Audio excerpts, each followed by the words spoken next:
চিংড়ি মাছের একটা খুব সহজ আর নতুনত্ব স্বাদের রেসিপি তোমাদের সঙ্গে শেয়ার করতে এলাম। প্রথমেই চিংড়ি মাছটাকে ভালো করে ধুয়ে নিয়ে অল্প নুন মাখিয়ে রেখে দেবো কিছুক্ষণ। ভিডিওটা ভালো লাগলে অবশ্যই একটা লাইক করো, চ্যানেলটাকে সাবস্ক্রাইব করে পাশে থেকো। এখন ফ্রাইং প্যানেতে কিছুটা তেল দিয়ে মাছটাকে নাড়াচাড়া করে হালকা করে ভেজে নিয়েছি। মালাইকারি তো অনেক খেয়েছো, একবার এইভাবে চিংড়ি মাছ বানিয়ে দেখো, দুর্দান্ত খেতে লাগে। কিছুটা গরম মশলাকে ভালো করে থেতো করে নিয়েছি, তেজপাতা শুকনো লঙ্কাকে ভালো করে গরম মশলার সঙ্গে ভাজা করে নিয়েছি। দিয়ে দিয়েছি একটা মিডিয়াম সাইজের পেঁয়াজ বাটা, পেঁয়াজটা কিছুক্ষণ নাড়াচাড়া করতে দিয়েছি। এদিকে কিছুটা দই নিয়ে তাতে দিয়েছি গরম মশলার গুঁড়ো, লাল লঙ্কার গুঁড়ো, জিরের গুঁড়ো, সামান্য একটু নুন দিয়েছি আর দিয়েছি একটুখানি চিনি। ভালো করে সমস্ত কিছুকে মিশিয়ে রেখে দিলাম। এদিকে পেঁয়াজটা সুন্দর করে ভাজা হয়ে গেছে, 1 চামচ দিয়েছি আদা রসুন বাটা, একটুখানি কষিয়ে নিয়েছি। তারপর দই মিশ্রণটা দিয়ে দিয়েছি চিংড়ি মাছটা। সমস্ত কিছুকে একটু নাড়াচাড়া করে দিয়ে দেবো পরিমাণ মতো গরম জল।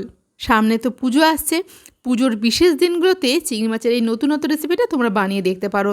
একটু ঘি দিয়ে নামিয়ে নিয়েছি। স্পেশাল দিনে এরকম একটা কিছু বানিয়ে দিলে সকলেই ভীষণ খুশি হবে।